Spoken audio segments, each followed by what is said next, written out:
नमस्कार. कशा आहात तुम्ही सर्वजण? मस्त आहात ना? तर मस्तच राहा. तुम्हाला आजचा दिवस छान मस्त छान सुखाचा आनंदाचा जाऊ दे हीच मी ईश्वरीचरणी प्रार्थना करते. तर आज आहे 3रा मार्गशीर्ष गुरुवार आणि सगळ्यांना मार्गशीर्ष गुरुवारच्या खूप खूप शुभेच्छा. तर आता नेहमीच आपलं गुरुवार आहे तर आता सकाळची पहिली मी देवपूजा असते माझी. तर देवपूजा करून घेतली.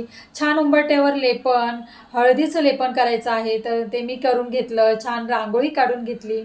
तर हे आपलं नेहमीची पूजा असते तर ती पूजा पहिली मी करून घेतली आणि आता मला पूजेची मांडणी करायची आहे. छान पूजा करायची आहे. तर जास्त वेळ न घालवता व्हिडिओला सुरुवात करूया. तर सगळ्यात आधी माझ्या सर्व ताईंना आणि माझ्या मैत्रिणींना 3ऱ्या गुरुवारच्या खूप खूप शुभेच्छा.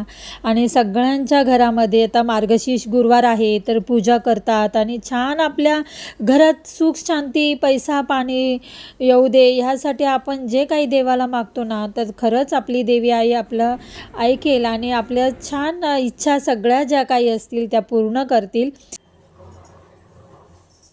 खूप छान आहे ब्लाऊज पीस आणि त्याच्यावर डिझाईन पण खूप छान आहे. तर बघूया महालक्ष्मीला मी साडी बनवते जमली तर. खूप छान माझ्याकडे ब्लाऊज पीस होता आणि इतकी छान डिझाईन आहे ना त्याच्यावर. तर ते मला असं बघून साडीची कल्पना आली. म्हटलं देवीला आता साडी पिनअप करून बघता येईल घालता येईल तर बघेल आणि जमली तर. नाहीतर मग मी आमच्या घरात मशीन आहेच तर ते छान साडी अशी शिवून घेईन. तर अशी माझी डोक्यात कल्पना होती तर मी जरा ट्राय करत होते. तर बऱ्याच वेळाने असं म्हणजे ते कपडा वेगळाच आहे त्याच्यामुळे ते घडी बसत नव्हती. त्याला इस्त्रीची गरज होती. तर तरी पण मी ट्राय केलं. छान अशा घड्या येत होत्या. थोड्या विस्कटत पण होत्या. तर त्याच्यानंतर मग मी असं बघितलं तर म्हटलं आता ह्याची साडी आहे ना मशीनवरच छान होईल. कलरसुद्धा इतका लाल आहे ना तर लाल भडक बुंद आहे तर खूप सुंदर. आपल्या देवी आईला तर लाल कलर आवडतोच.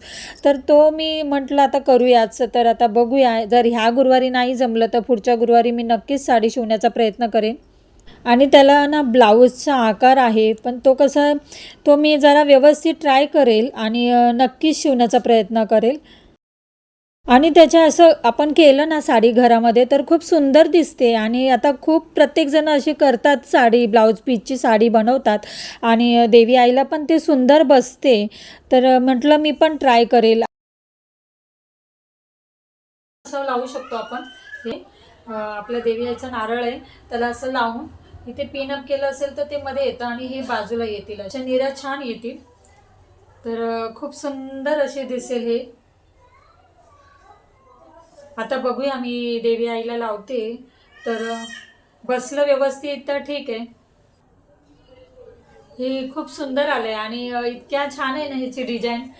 तर हा ब्लाऊज पीसच आहे आणि लाल कलर आहे त्याच्यामध्ये तर खूप सुंदर वाटत होतं हे.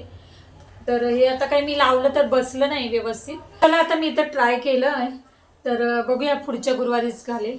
आणि छान आहे हा कलर मला खूप आवडला ब्लाऊज पीसचा कलर आणि त्याच्यावरची डिझाईन इतकी सुंदर दिसते ना तर त्याच्यामुळे मला करावंसं वाटलं. तर नाहीतर माझ्याकडे ऑलरेडी असे खूप सारे वस्त्र आहेत मोठे छोटे जे पहिल्यापासून आपल्याला वस्त्र भेटत होते ना ते सगळे मी आणत गेली. दरवर्षी मी आता बरेच वर्ष झालं मार्गशीर्षचा आपले गुरुवार पूजा करते. तर असे दरवेळेस मी नवीन काय बघितलं तर आपण घेतोच. तर असं मी घेऊन खूप असे झाले तितके वस्त्र जमा झालेत ना तर आता हे सुद्धा मी ट्राय करेन. तर बघूया आता वस्त्र तर खूप नवीन नवीन बाजारामध्ये आले तरीसुद्धा आपण एक साडीसारखं दिसणारं एक छान असं वेगळं काहीतरी आपल्याला छान वाटतं तर ते बघत होते मी. तर आता बघेल ना शिवेल मी. तर आता मी पहिला दुसरा गुरुवार झाला तर तेव्हा मी तुम्हाला पूजेची मांडणी कशी करायची आहे ती मी सांगितलं आहे. तर पूजेची मांडणी करते मी. तर पाण्याने भरलेला कलश घेतला आहे आणि त्याच्यावर स्वास्तिक काढला आहे हळद कुंकूने.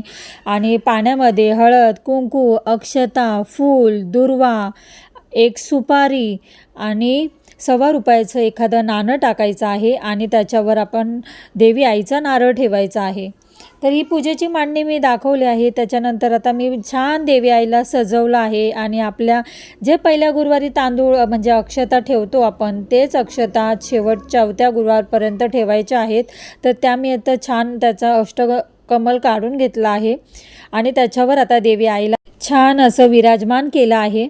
तर त्याच्यानंतर मी आपल्या गणपती बाप्पाची पहिली किंवा सुपारी असेल तर सुपारी ठेवू शकता. त्याची देवी आईची, लक्ष्मी आईची मी पूजा करून घेतली आणि त्याच्यानंतर मी श्रीयंत्र वगैरे ठेवलं आहे, त्याची पूजा करून घ्यायची आहे. फळं वगैरे सर्व ठेवलं आहे आणि माझ्याकडे हे बघा कमळ आहे, तो कमळ ठेवला आहे. इतका सुंदर तो कमळ आहे ना, तर मी तर म्हणेल तुम्ही पण मागवा हा कमळ. मिशोवर आहे ना खूप स्वस्त भेटतो. तर खूप आपल्या देवी आईला तर कमळ प्रिय आहे, तर त्याच्यामुळे मी हे कमळ घेतलं आहे ना, मला खूप आवडला. तसं बघायला गेलं ना तर हा कमळाचा दिवाच आहे, पण तो कमळ आहे ना तो इतका खरोखर सुंदर दिसतो ना. हे सगळी मांडणी केल्यानंतर तर आता पूजा करायच्या आधी आपण दरवाजात कापूर नक्की जाळायचा आहे. तर मी कापूर जाळून घेतला आहे, छान दिवे लावले आहेत. तर मी तुम्हाला पहिल्या गुरुवारी किंवा दुसऱ्या गुरुवारीसुद्धा मांडणी मी सविस्तर कशी करायची ते सांगितलं आहे. तर जे नवीन कोणी माझ्या व्हिडिओवर नवीन असेल ना तर त्यांना मी पुन्हा सांगेल थोडक्यामध्ये, त्यासाठी मी ही माहिती सांगितली. तर मांडणी कशी करायची आहे. तर आता माझी छान पूजा झाली आहे आणि कापूर जाळून छान देवी आईला आणि आपल्या घरामध्ये सुद्धा आरती दाखवली आहे. तर मी सगळ्यांच्या सुखासाठी हे एवढं देवी आईला मी खरंच मागणं मागेन. तर सगळ्यांना देवी आई सुखात ठेव. इतकी सुंदर देवी आई दिसते ना, तर खरंच अक्षरशः कोल्हापूरची महालक्ष्मीच माझ्या घरी अवतरली असंच मला वाटतं देवी आईच्या चेहऱ्याकडे बघून.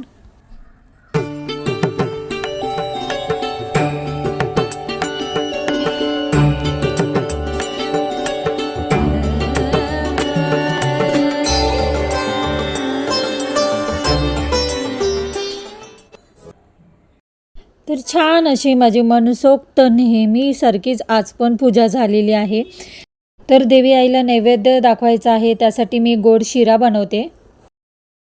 खूप उशीर झाला अरे आज यायला. भूक लागली असेल ना. पण काय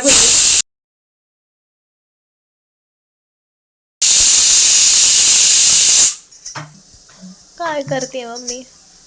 काबुली चण्याची भाजी करते बाळा. काबुली चण्याची भाजी करते, चपाती, डाळ, भात. कसा झाला डान्स? झाली का प्रॅक्टिस चालू? झाली प्रॅक्टिस? जमलं का मग? जमलं. हा झाली. आता भाजी झाली की झालं, मग मी नैवेद्य दाखवते आणि तुला वाढते. इथे काबुली चण्याची भाजी झाली आहे आणि इथे भात आहे. इथे नैवेद्याला रवा केला होता. इथे डाळ बनवली आहे. देवाला नैवेद्य काढला आहे. तर देवीला नैवेद्य म्हणून मी आज डाळ भात आणि काबुली चण्याची भाजी बनवली आहे आणि चपाती बनवली आहे आणि नैवेद्यासाठी शिरा बनवला आहे. तर आता देवीला नैवेद्य दाखवते. गाईला नैवेद्य द्यायचा असतो तो देते. तर चला. तर जेव्हा आपण देवाला नैवेद्य दाखवतो त्याच्यावर तुळशीचं पान नक्की ठेवा.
तर पहिल्या गुरुवारी आणि दुसऱ्या गुरुवारी तुम्हाला सर्व काही पूजेची मांडणी आणि पूजा कशी करायची हे सगळं काही शेअर केलं होतं. तर आज माझी सगळी पूजा मी मांडली आणि छान कथा वाचून घेतली. नेहमीप्रमाणेच आज पण माझी पूजा छान झाली.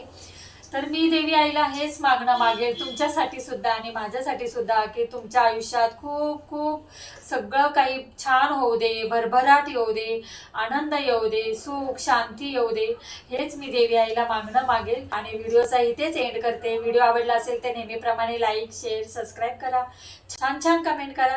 तर पुन्हा भेटूया अशाच नवनवीन व्हिडिओमध्ये. तोपर्यंत खुश राहा, आनंदी राहा, काळजी घ्या.